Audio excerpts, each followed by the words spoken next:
The scene looked like moments ago. This is tape.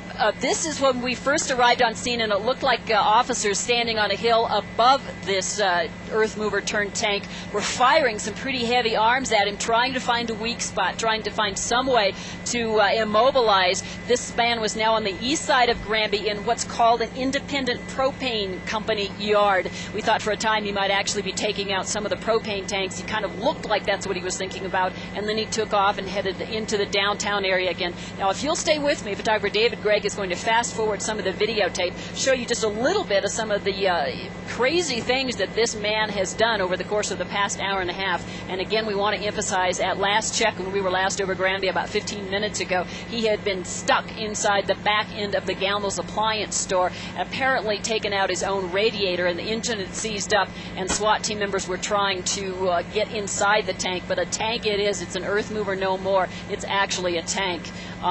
Do you guys have some questions that you would like to pass along? Those are the propane tanks that he was kind of milling about for a time. Absolutely. Luann, can you take us through it chronologically so people get a sense? I know it all started about 3 o'clock this afternoon. Where did he begin? Do you know? He started on the end of town. We are told unofficially, we want to emphasize that, this man owned a business next to the concrete company, that he had a long-standing beef with the concrete company in Granby, a very long-standing, decades old, it was described to us, and then he went after the concrete company first. He then made his way down Main Street of Granby and actually was taking out buildings as he passed, took out much of the town hall, took out the library, may have gone through the Liberty Bank. It actually looks like he might have punched in one side of a new Liberty Bank in Granby and came out the other.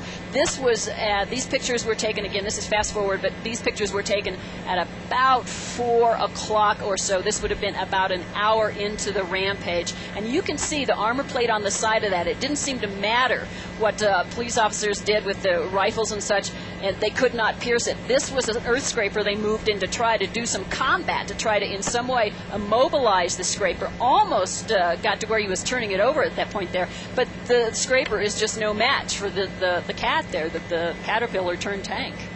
Hey, if you're just joining us, it's now 5 o'clock. This is News 4 at 5. This story's been developing since about 3 o'clock. This is file tape of a man who's got into some bulldozer that he's made into a makeshift armored covered bulldozer, and he's damaged or destroyed half a dozen buildings in Granby, a town of about 1,500, about 50 miles west of Denver in Grand County. So far, we're hearing no one's been injured, but that has not been confirmed. Luann, let's go back to you, please. Tell me. You talked about this a little bit earlier, but you look at that vehicle, you can't see anybody in there. Did you ever get a look at the person who's inside? We never did, and I think that because he geared this up, outfitted it to act like a tank, that he has had a very tiny kind of viewpoint, point of view that he could see out of. We were skeptical when we first arrived on scene that there was any way for him to fire any weapons out of this, and I think that's exactly the case. What you see on top of there is debris, some venting, a whole lot of cinder blocks. He's actually pushing cinder blocks. These are remnants. This is debris from the buildings he's taken out over the course of the past hour or so prior to when these pictures were taken. Now, if you'll stay with us, he has just headed westbound again. This is tape. He has just again headed westbound into the downtown area. Right there, may have taken out a radiator. He doesn't stop for light poles. He doesn't stop for buildings. He takes out the corner of the copycat store. Again, this is right in downtown Granby. And then the Gamble store next to this became another prime target. He backed up while the radiator's smoking, while he has any power left. He's going to attack that Gamble's appliance store. Many of the stores, the buildings, the offices that we have seen him take out apparently seem to have some rhyme or reason to him, some kind of history, some kind of ongoing gripe that were part of his problem with the city officials and some of the other business owners in Granby. He's going to turn around here and make one last stand and shove that caterpillar into the Gamble's appliance store. Lou, according to some witnesses, he reportedly also is armed with a machine gun. Can you see that from your vantage point? We think there is absolutely no truth to that. We were hearing different reports, some along those lines. We also heard reports that at one point they were trying to get an armor-piercing machine gun brought in from Hot Sulphur Springs, which is about 10 miles down the highway. That apparently was their thought as to what their only hope was as to how to stop this man. But he actually ended up stopping himself. You can see now that long stream of wet pavement there. That's the radiator. Apparently took out the hose or some other part of a radiator underneath his caterpillar. And he is going to make one last stand, go over the curb. and start punching his way into the gamble store and into the back of that. When we left the area of Granby about 20 minutes ago, he had wedged himself in the back end of this store, and apparently had taken out the radiator, and he'd become immobilized, and we had SWAT team members trying to figure out how to get inside the Caterpillar. And is that where it stands right now, Lou? Have they gotten inside? Do you know? We don't know. We haven't been able to communicate with our crew on the ground up here. You can see he just is deliberate and determined, and nothing will stop him except his own equipment. What we're going to do, if you can stay with me now, he's going to make one last stand here. We're going to fast forward again and show you how far he gets, and then we'll take it up to where we actually have members of the Grant County SWAT team, the Sheriff's Office SWAT team, standing on top of the Caterpillar, trying to figure out how to get in. I'm sure police officers, sheriff's deputies were themselves assuming for a time that he was armed, because they were trying to keep their distance, trying to take cover. Actually took cover, as you can see there, behind the scraper, but they seemed to realize at some point that he was unable to shoot out, and that at this point he was like a turtle on his back. He was very vulnerable. He had gotten himself wedged, he disabled the Caterpillar, and there was no place for him to go. The challenge now was to get him out of there. We don't know how that stands. So the video we're looking at is of that department store you were talking about. Is also, we understand that the hardware store, I also understand that he did some damage to a bank, Liberty Bank, that was recently opened, and the town's newspaper building, a two-story structure as well. Sky High News is the newspaper office there. We're told that that's virtually a rubble.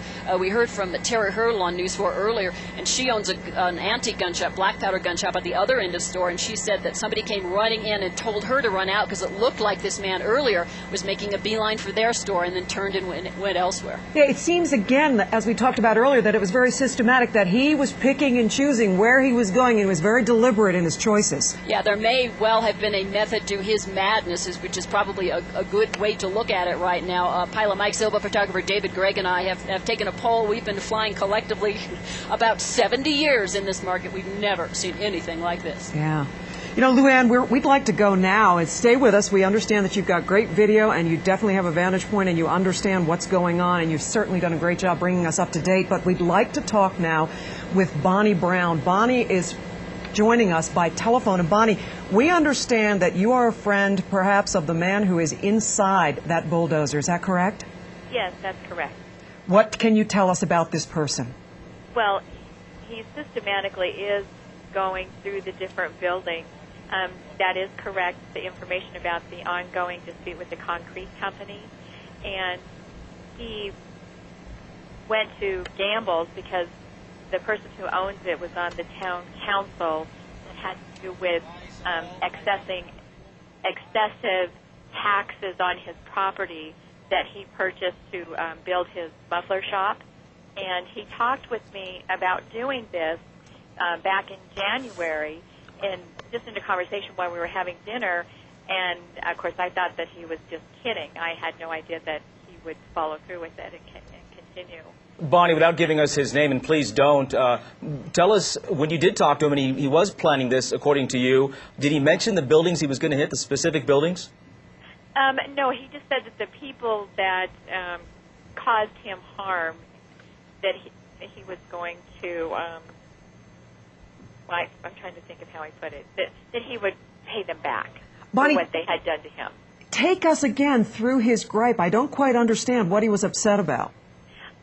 Well, you know, I wasn't really paying attention because I thought that he was just kidding, and he had mentioned something about that he purchased this land to build his muffler store at a public land auction, and that unbeknownst to him, the man who had owned the property and that was losing it was bidding against him, and he wasn't able to exceed the bid that this person had bid on, so he ended up winning the property. And the man actually had annexed this piece of property under the table with the town of Granby, and that Marv didn't know anything about this, and so he tried to sell the previous owner, the land back, and he didn't have enough money.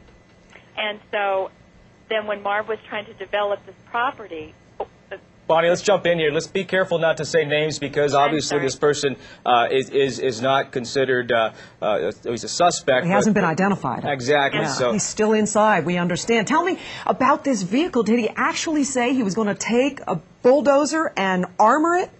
Well, he didn't say he was going to armor it. He said, I'm going to take a bulldozer and to the town. And did he say specific buildings, specific businesses? No, because I didn't know the people that were involved. He just said that it was the town council members, and so I'm assuming that he would just be, because several other buildings that were taken out had to do something part to do with this land transaction and the taxes that were levied upon him, and he said that it cost him